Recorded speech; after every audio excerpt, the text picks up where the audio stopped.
प्यारे बच्चों, आज की हिंदी कक्षा में आप सभी का एक बार फिर से स्वागत है। आज की इस कक्षा में हम आगत ध्वनि, स्वर या व्यंजन का अध्ययन करेंगे। हमारी हिंदी भाषा में कुछ ध्वनियाँ दूसरी भाषाओं से आई हैं और जिनको शुद्ध लिखने व पढ़ने के लिए हमारी हिंदी भाषा में कुछ नए चिन्हों को विकसित किया गया है। जब हम हिंदी वर्णों या स्वरों के साथ इन चिन्हों का प्रयोग कर देते हैं तो वे आगत व्यंजन या स्वर बन जाते हैं। इनको हम विदेशी व्यंजन भी कहते हैं। तो अब अगर हम इसकी परिभाषा को देखें तो जो स्वर या व्यंजन दूसरी भाषाओं से हमारी हिंदी भाषा में आए हैं उन्हें हम आगत स्वर या व्यंजन कहते हैं।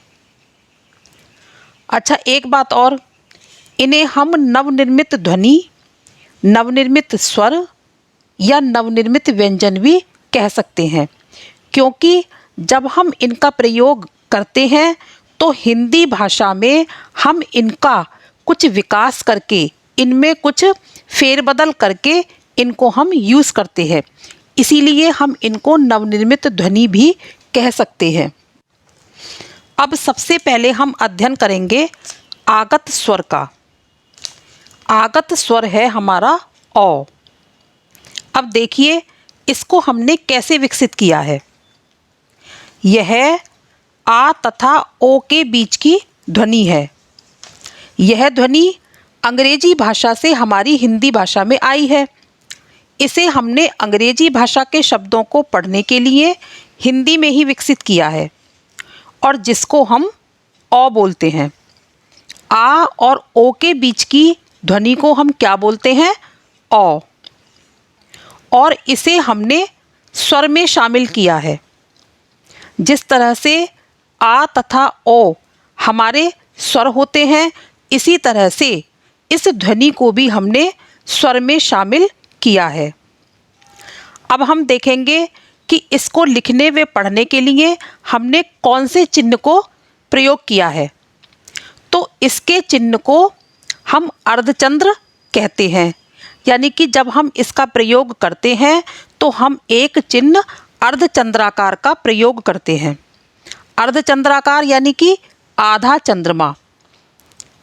तो कहने वाली बात यह है कि जब हम इस ध्वनि का प्रयोग करते हैं तो एक अर्धचंद्राकार का चिन्ह हम प्रयोग करते हैं। कुल मिलाकर कहने वाली बात यह है कि कुछ स्वर हमारी हिंदी भाषा में विदेशी भाषाओं से आए हैं, तो इनको हम आगत स्वर या व्यंजन कहते हैं। यहाँ कुछ उदाहरण हैं जिनसे मैं आपको इसको और अच्छे से क्लियर कर देती हूँ। देखिए, कुछ शब्द हमारे यहाँ हिंदी भाषा के हैं, जिसमें पहला शब्द है बाल। बाल क्या होता है? सिर के बाल, यानी कि बाल माने सिर के बाल। जब हम इस पर अर्धचंद्र लगा देते हैं तो ये हमारा क्या बन जाता है? बॉल। क्यों? क्योंकि यहाँ हमने इसको अ स्वर में बोला, तो ये हो गया हमारा बॉल। और बॉल माने क्या होता है? गेंद। तो ये हमारा अंग्रेजी भाषा का शब्द बन गया। तो एक ही शब्द का मीनिंग बदलकर क्या हो गया? गेंद। दूसरा है हाट। हाट माने क्या होता है? बाजार। हिंदी भाषा में हाट का अर्थ होता है बाजार, और जब हमने इस पर अर्धचंद्र यूज़ कर दिया तो ये क्या हो गया? हॉट। और हॉट माने क्या होता है? गर्म। तो अंग्रेजी भाषा में इसका मतलब हो गया गर्म। फिर है हमारा काल। काल माने होता है समय, और जब इस पे हमने चंद्रबिंद यानी कि चंद्राकार लगाया, अर्धचंद्राकार लगाया, तो ये क्या बन गया? कॉल। और कॉल माने बुलाना। तो देखिए, यहाँ काल माने होता है समय और यहाँ कॉल माने हो गया बुलाना। दोनों के बिल्कुल भिन्न मतलब हो गया, दोनों का भिन्न अर्थ हो गया। तो हिंदी भाषा में ये था समय और अंग्रेजी भाषा में ये बन गया बुलाना। एक अगला शब्द और लेते हैं, काफ़ी। काफ़ी माने पर्याप्त। जब हमने इस पर अर्धचंद्र लगाया तो ये बन गया कॉफ़ी, और कॉफ़ी क्या हो गया? पेय, यानी कि पीने का जो पदार्थ होता है कॉफ़ी, यहाँ इसका मतलब होता है पेय से। तो इस तरह से बाल पर जब हमने चंद्राकार लगाया तो ये बन गया बॉल, हार्ट पर हॉट, काल कॉल, काफ़ी कॉफ़ी। तो यहाँ जब हम इस पर अर्धचंद्र का प्रयोग कर देते हैं तो इनके बिल्कुल मीनिंग अलग हो जाते हैं। तो आगत स्वर का प्रयोग करके हम हिंदी भाषा के शब्दों में अंग्रेजी भाषा के शब्दों को यूज़ कर सकते हैं, यानी कि उन्हीं भाषाओं में उन्हीं शब्दों पर हमने अर्धचंद्र लगाकर अंग्रेजी भाषा के शब्दों को अपनी हिंदी भाषा में प्रयोग किया है। कुछ और उदाहरण हैं जिनको हम पढ़ लेते हैं। Office, ball, posh, mall, Roy, doctor, law, toffee, college और शॉल। तो कहने वाली बात ये है कि हिंदी भाषा के कुछ शब्दों पर अर्धचंद्र का चिन्ह का प्रयोग करके हम हिंदी भाषा में अंग्रेजी भाषा के शब्दों का प्रयोग कर सकते हैं। इसी तरह से अब आते हैं हमारे आगत व्यंजन। देखिए, हमारी हिंदी भाषा में कुछ वर्ण होते हैं क, ख, ग, ज और फा, लेकिन जब हम इनके नीचे एक नुक्ता लगा देते हैं, यानी कि एक बिंदु का प्रयोग कर देते हैं, तो ये हमारे आगत व्यंजन बन जाते हैं, जो कि उर्दू भाषा से और अंग्रेजी भाषा से हमारी हिंदी भाषा में आए हैं। तो जब हमने इनके नीचे नुक्ता लगाया तो ये क्या बन गए? क, ख, ग, ज और फ, यानी कि इनको बोलने में हमें थोड़ी और आवाज़ को खींचकर बोलना पड़ रहा है। अब देखिए हम इनका किस तरह से प्रयोग करते हैं। यहाँ जो हमारे 3 वर्ण हैं शुरू के ह, ख और ग, इन तीनों वर्णों में नुक्ते का प्रयोग अनिवार्य ना होकर हमारी इच्छा पर निर्भर करता है, यानी कि इन 3 वर्णों के नीचे हम नुक्ता लगाएं या ना लगाएं वो हमारी इच्छा है। और जो बाकी के 2 वर्ण हैं ज और फ, ज और फ में जब हम नुक्ता लगाते हैं तो उर्दू तथा अंग्रेजी दोनों ही भाषाओं के शब्द बन जाते हैं। मतलब जब हम इसको बोलेंगे जा और फा तो ये हिंदी भाषा के शब्द हैं, लेकिन जब हम इनके नीचे नुक्ता का प्रयोग कर देते हैं तो ये हमारे उर्दू तथा अंग्रेजी दोनों ही भाषाओं के शब्द बन जाते हैं। और इन वर्णों को व्यंजनों में शामिल किया गया है। क्यों? क्योंकि क, ख, ग, जा, फा ये हमारे व्यंजन हैं, इसलिए इन वर्णों को भी हम व्यंजनों में ही शामिल करते हैं।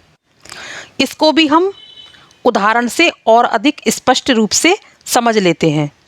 देखिए, हिंदी भाषा में हमारे कुछ शब्द हैं राज, फन, सजा और तेज।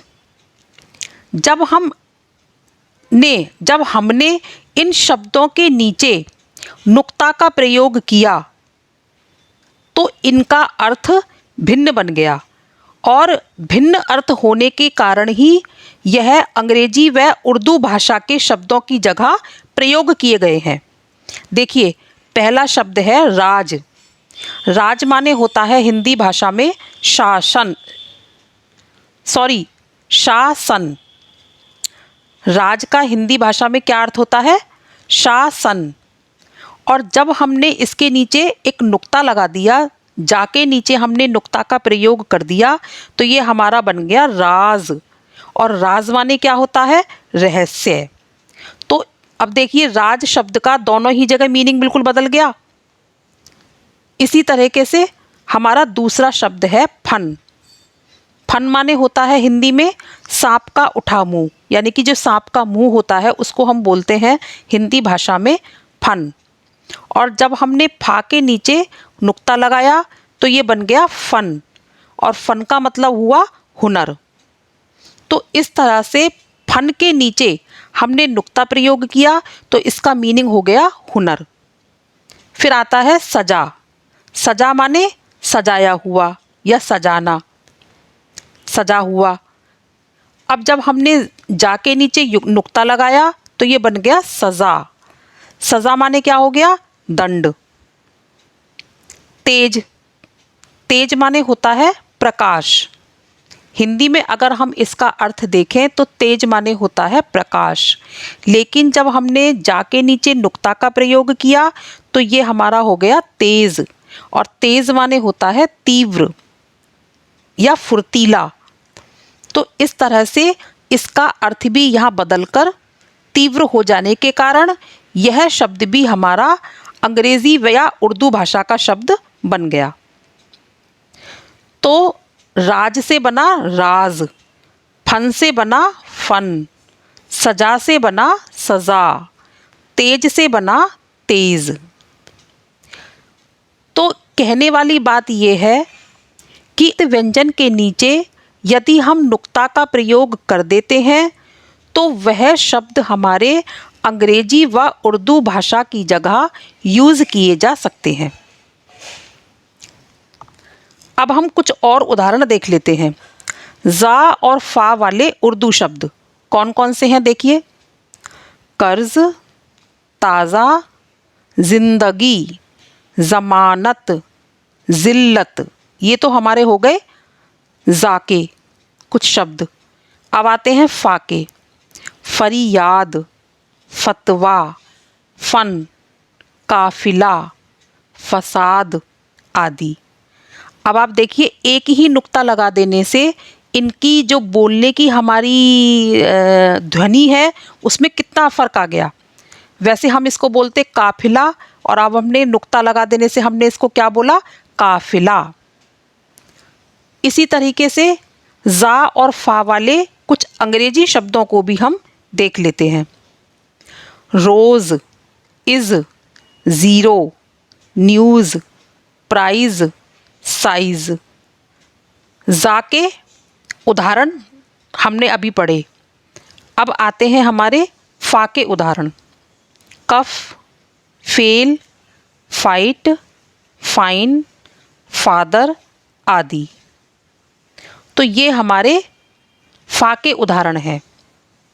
तो इस तरह से का, खा, गा, जा और फा में एक नुक्ता लगा देने से ये वर्ण हमारे का, खा, गा, ज और फा बन जाते हैं, और इनका प्रयोग हम अंग्रेजी व उर्दू भाषा के शब्दों को पढ़ने के लिए प्रयोग कर सकते हैं।